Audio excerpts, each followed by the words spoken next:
बहुत बहुत स्वागत एक बार फिर से आप सभी दोस्तों का, आप सभी किसान साथियों का इस चैनल पर अभिनंदन। अरब सागर पर बनने वाले अपकमिंग चक्रवाती तूफान यानी कि आगामी समय में बनने वाले सिस्टम के ऊपर हम जानकारी प्राप्त करेंगे। आपको बता दूं कि अब तक मिल रही जानकारी के अनुसार अरब सागर पर 20 अक्टूबर से सक्रियता काफ़ी ज़बरदस्त बढ़ जाएगी। इसके अलावा 20 अक्टूबर से अरब सागर के दक्षिणी पूर्वी भागों पर एक कम दबाव का क्षेत्र बनने वाला है और इसके चक्रवाती तूफान तेज के रूप में तब्दील होने की संभावनाएं अब काफ़ी ज़्यादा प्रबल होती हुई नज़र आ रही है। लगातार जिस तरह के मैं आपको मॉडल्स दिखा रहा था और उम्मीदें नज़र आ रही थी पिछले दिनों कि अरब सागर पर अब साइक्लोन बनेगा और ये स्पष्टता अब पूरी तरह से प्रबल होती हुई नज़र आ रही है। आपको बता दूं कि आज लगभग 12 अक्टूबर है और 12 से लेकर 20 अक्टूबर के बीच में अगर हम देखें तो भारत के दोनों ही समुद्र क्षेत्रों पर हलचल में बढ़ोतरी होगी। इसके बाद लगभग 20 अक्टूबर के बाद अरब सागर पर एक कम दबाव का क्षेत्र बनने वाला है, ऐसी संभावनाएं नज़र आ रही है। आप स्क्रीन के सामने देख सकते हैं ये 20 अक्टूबर की स्थिति है और 20 अक्टूबर के दिन अरब सागर के दक्षिणी पूर्वी भागों पर एक कम दबाव का क्षेत्र बनेगा जो आगे बढ़ता हुआ एक डिप्रेशन में तब्दील होगा। उसके बाद इसके साइक्लोनिक स्टॉर्म बनने की संभावनाएं जो है वो नज़र आ रही है। इस वीडियो में जानकारी प्राप्त करेंगे कि ये सिस्टम किस दिशा में आगे बढ़ेगा, क्या इस सिस्टम के भारत की ओर आने की संभावना है, क्या इससे भारत के राज्यों में तबाही मचेगी, ये सबसे बड़ा सवाल इसमें उठेगा।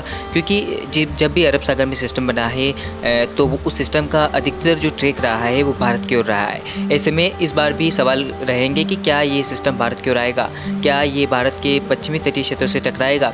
तो तमाम इन्फॉर्मेशन मैं आपको इस वीडियो में दूंगा और वीडियो के अंत तक आप अवश्य बने रहें। वीडियो को अभी तक आपने लाइक नहीं किया, चैनल को सब्सक्राइब नहीं किया तो कर लीजिए और नोटिफिकेशन को भी ऑन कर दें ताकि आपके पास हमारी वीडियो की नोटिफिकेशन आपके मोबाइल की स्क्रीन पर ऑटोमेटिकली पहुंच जाए। शुरुआत करते हैं अरब सागर पर बनने वाले सिस्टम से और आप स्थिति को देखेंगे कि ये देखिए आप कि 20 अक्टूबर के आसपास बंगाल की खाड़ी पर नहीं अरब सागर पर कम दबाव बन रहा है। आप स्क्रीन के सामने देख सकते हैं अरब सागर पर एक कम दबाव का क्षेत्र आपके स्क्रीन के सामने आप देखिए बनता हुआ नज़र आ रहा है। इसके बाद आगे अगर मैं आपको दिखाने की कोशिश करूँ तो ये लगभग आप देखिए 21 अक्टूबर की शुरुआत में यानी कि 21 अक्टूबर की सुबह और दोपहर तक ये सिस्टम और इंटेंसिफाई होता हुआ एक डिप्रेशन में तब्दील हो जाएगा। विंड स्पीड की अगर बात की जाए तो लगभग आप देख सकते हैं कि ये 41 किलोमीटर प्रति घंटे की रफ्तार से अपनी हवाओं को खींचेगा और आगे बढ़ता हुआ लगभग हम देखें तो सेंट्रल भागों की ओर पड़ेगा यानी कि अरब सागर के मध्य भागों की ओर आएगा। लेकिन उस समय इस सिस्टम की इंटेंसिटी की बात की जाए तो 41 किलोमीटर प्रति घंटे की रफ्तार से ये सिस्टम अपनी हवाओं को आकर्षित करेगा और उम्मीदें नज़र आ रही कि सिस्टम के प्रभाव से अरब सागर में काफ़ी ज़्यादा हलचल बढ़ जाएगी। हवाओं का दिशा जो है, हवाओं के ट्रैक की स्थिति आप देखिए इस दिशा में ज़्यादा दिखाई जा रही है। आप देख सकते हैं स्क्रीन के सामने किस तरह से हवाएं जो है लगातार इस सिस्टम के अकॉर्डिंग इस तरह से चल रही है। तो जाहिर सी बात है सिस्टम के ट्रैक की स्थिति को हम देखें तो जिस तरह से हवाएं चलती है उस दिशा में सिस्टम के जाने की जो संभावनाएं जो है वो ज़्यादा रहती है। ऐसे में इस सिस्टम के अधिकतर अगर हम देखें जाने की संभावनाओं को तो ये सिस्टम ओमान की ओर आगे बढ़ सकता है, ऐसी संभावनाएं अब तक नजर आ रही है। कुछ इस तरह के सीन नजर आ रहे हैं, दो ट्रैक निकल कर आ रहे हैं। ऐसे में अभी भी अनिश्चितता बनी हुई है, लगातार स्पष्टता बरकरार है सिस्टम के जाने की। और अब आगे मैं आपको मॉडल दिखाता हूँ, आगे क्या कुछ संभावनाएं दिखाई जा रही है। जीपीएस मॉडल प्रोजेक्ट क्या कुछ कर रहे हैं सिस्टम सागर पर। साल 2023 का दूसरा चक्रवाती तूफान अब बनने वाला है, ऐसे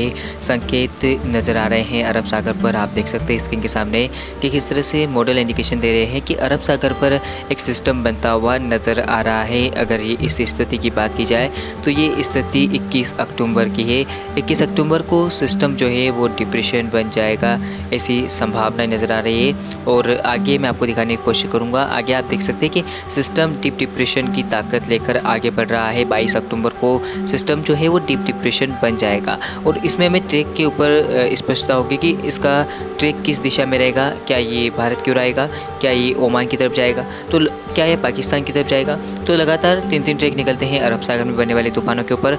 तो अब ये किस दिशा में आगे बढ़ता है मैं आपको जानकारी दे दूं। तो आगे आप देखिए कि ये चक्रवात का तो रूप ले लेगा। ये लगभग 23 अक्टूबर 24 अक्टूबर के बीच में एक साइक्लोन में तब्दील हो जाएगा, यानी कि सीवियर साइक्लोनिक स्टॉर्म बन जाएगा ये सिस्टम। और इसके विंड स्पीड की बात की जाए तो 80 से 90 किलोमीटर प्रति घंटे की रफ्तार से हवाएं इस सिस्टम के अंदर चल सकती है। आप देख सकते हैं कि ये और भी भीषण चक्रवात का रूप ले रहा है, यानी कि समुद्र में जैसे जैसे आगे बढ़ रहा है और घातक होता हुआ नज़र आ रहा है।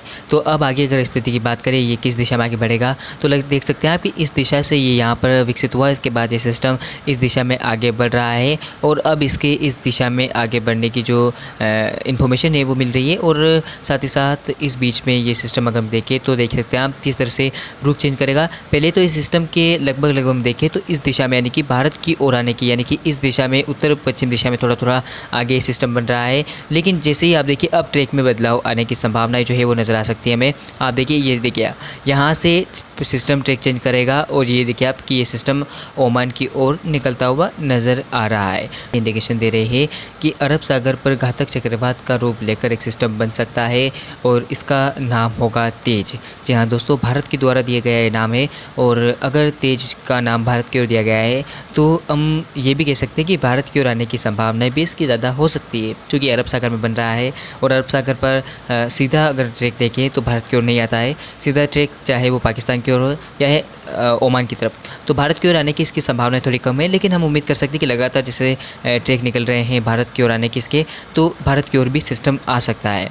तो लगातार मैं आपको अपडेट दूंगा साइक्लोन के ऊपर, किस तरह का सीन हो सकता है साइक्लोन के बनने का, क्या ये भारत की ओर फिर से आता है या नहीं, और ट्रैक में क्या कुछ बदलाव होते हैं, तमाम इन्फॉर्मेशन मैं आपको दूंगा। तो वीडियो के साथ बने रहें, चैनल के साथ लगातार जुड़ें। और आपको बता दूँ कि अरब सागर पर बनने वाला सिस्टम अगर भारत की ओर आता है तो उसके महाराष्ट्र से गुजरात के बीच में टकराने की संभावनाएं ज़्यादा रहेगी।